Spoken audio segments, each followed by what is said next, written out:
வித்தைய பத்தி நீ என்கிட்ட ஒப்பிட்டு பேசாத. மாய மந்திரங்களை கத்துக்கிட்டா இது ஒரு பெரிய வித்தையா?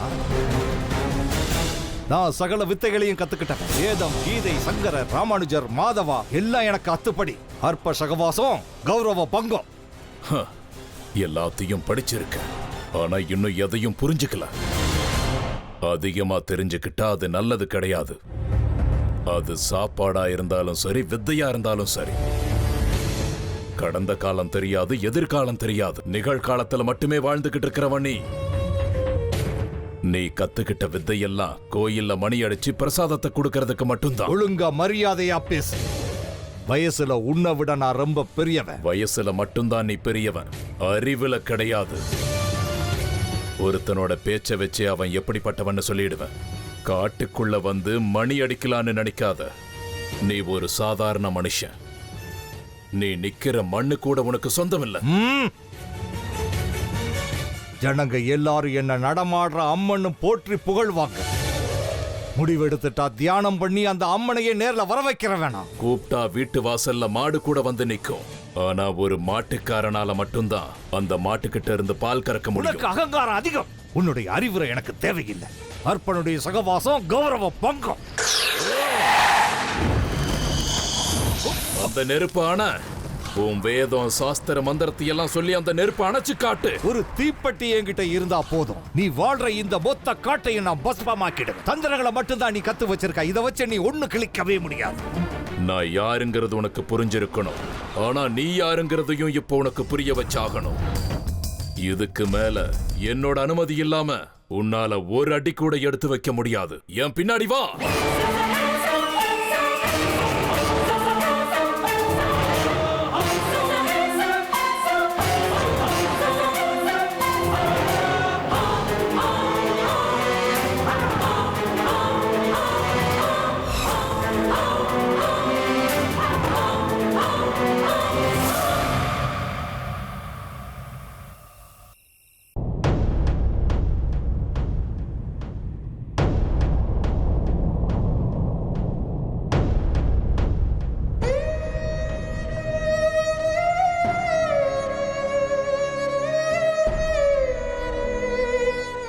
லலிதா, ஏமா என்னாச்சு?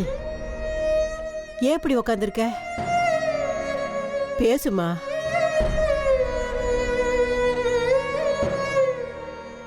இத பாரு, நீ இப்படி பேசாம இருக்கிறது எனக்கு பயமா இருக்கு. ஏமா என்னாச்சு? பேசு லலிதா. மனசு பூரா இருள் சூழ்ந்திருந்தா இந்த தாய் தானே வெளிச்சம் காட்டி ஆகணும்.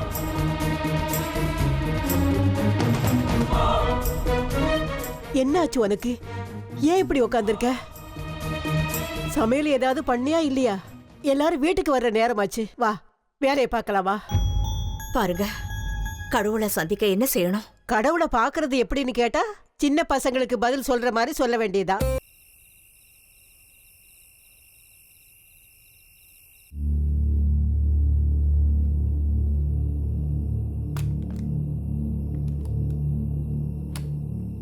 லலிதாமா, அங்க என்ன பண்றீங்க? லலிதாமா, லலிதாமா, என்னமா பண்றீங்க நீங்க? லலிதாமா, லலிதாமா, லலிதாமா, உள்ள என்ன பண்ணிட்டு இருக்கீங்க? கதவை திறங்க. லலிதாமா, லலிதாமா, என்ன காரியம் பண்றீங்க? லலிதாமா, கதவை திறங்க.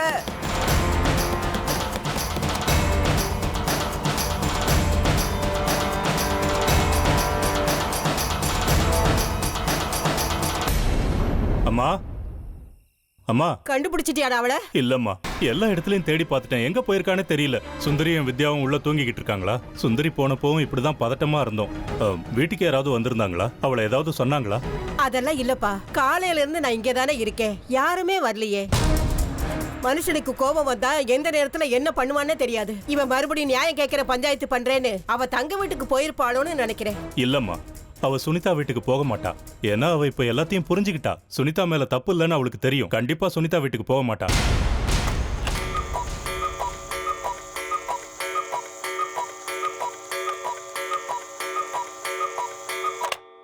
என்னம்மா இது? மணி 12 ஆயிடுச்சு. மணி 12?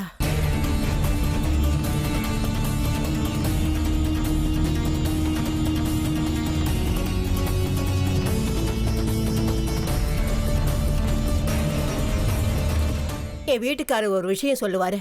இந்த ஊர்ல இருக்கிற திரிபுர சுந்தரி அம்மன் நடு ராத்திரி சரியா 12 மணிக்கு ஊரெல்லாம் தூங்கினதுக்கு அப்புறம் வீதி ஊரா போவாளாம்.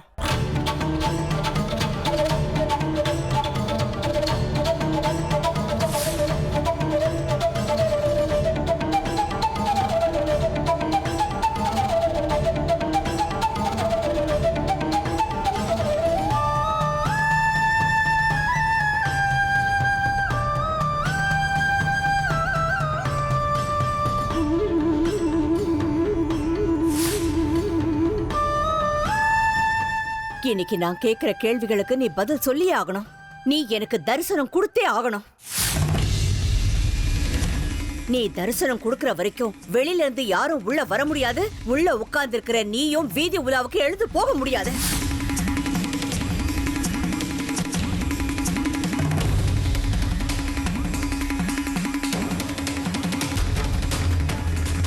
என்னை தாண்டி நீ எப்படி வெளியில போறேன்னு நானும் பாத்துடுறேன்.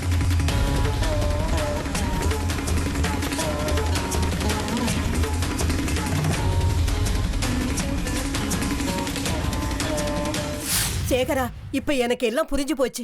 லலிதா நிச்சயமா கோயிலுக்கு தான் போயிருப்பா. கோயிலுக்கு போயிருப்பாளா? இந்த நேரத்திலயா? லலிதா எதுக்குமா இந்த நேரத்துல கோயிலுக்கு போகணும்? அவ அங்கதான் போயிருக்கா. அவ அம்மன் முன்னாடி உக்காந்துட்டு இருக்கும்போது நான் கேள்விப்பட்ட கதையை அவகிட்ட சொன்னேன். நடு ராத்திரி 12 மணிக்கு அம்மன் வீதி உலா போகிறதுக்கு கோயில்ல இருந்து வெளியே வருவா. இந்த ஊர்ல இருந்த ஒருத்தருக்கு அம்மனை தரிசனம் பண்ணணுங்கிற ஆசை வந்தது. அதனால அவர் அம்மன் முன்னாடி போய் படுத்து தூங்கிட்டாரு. அம்மன் அவனுக்கு தரிசனமும் கொடுத்தாங்க. ஆனா அம்மனுடைய உண்மையான உருவத்தை பார்த்து அதிர்ச்சி தாங்க முடியாம அவன் செத்து போயிட்டான். உங்க அப்பா என்கிட்ட சொன்ன கதைய லலிதா கிட்ட சொன்னேன். அவளும் அம்மனை பார்க்கணுங்கிறதுக்காக கோயிலுக்கு தான் போயிருக்கணும். எல்லாம் என் தலை எழுத்து. எல்லாருமா சேர்ந்து ஒரு நாளைக்கு என்ன மொத்தமா சாகடிக்க போறீங்க. நில்லுடா, நானும் உன் கூட வர்றேன்.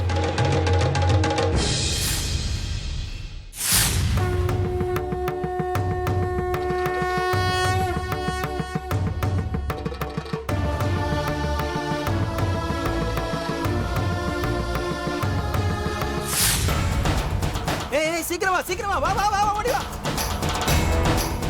என்னடா? சேகரையோடைய பொண்டாட்டி கர்ப்ப கிரகத்துக்குள்ள போய் கதவு தாப்பால் போட்டுக்கிட்டாங்க. அப்படியா? இப்பயே போய் சேகரனை கூட்டிட்டு வராரு. போ போ, சீக்கிரம் போ.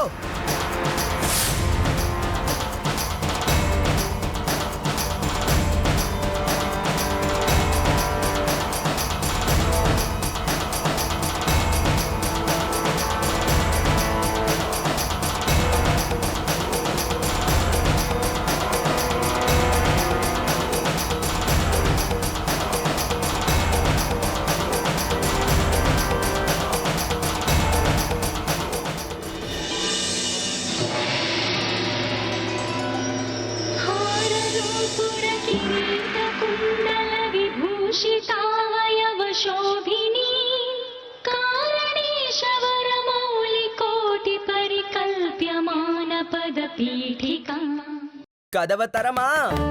கதவை தரங்க. உள்ள என்னமா பண்றீங்க? கதவை தரங்க. என்னப்பா, என்னாச்சு? சேகரையா, பாருங்கய்யா, உங்க வீட்டுக்காரமா இதுக்குள்ள போய் கதவை தாப்பால் போட்டுக்கிட்டாங்க. சேகரா, இந்த விஷயம் சாஸ்திரியாக்கு தெரிஞ்சதுன்னா என் வேலையே போயிடும். என்னையா இப்படி பண்றாங்க? கோயில தான் அவ இருப்பான்னு இங்கதான் வந்திருக்க பாரு. லலிதா, லலிதா, கதவை தர.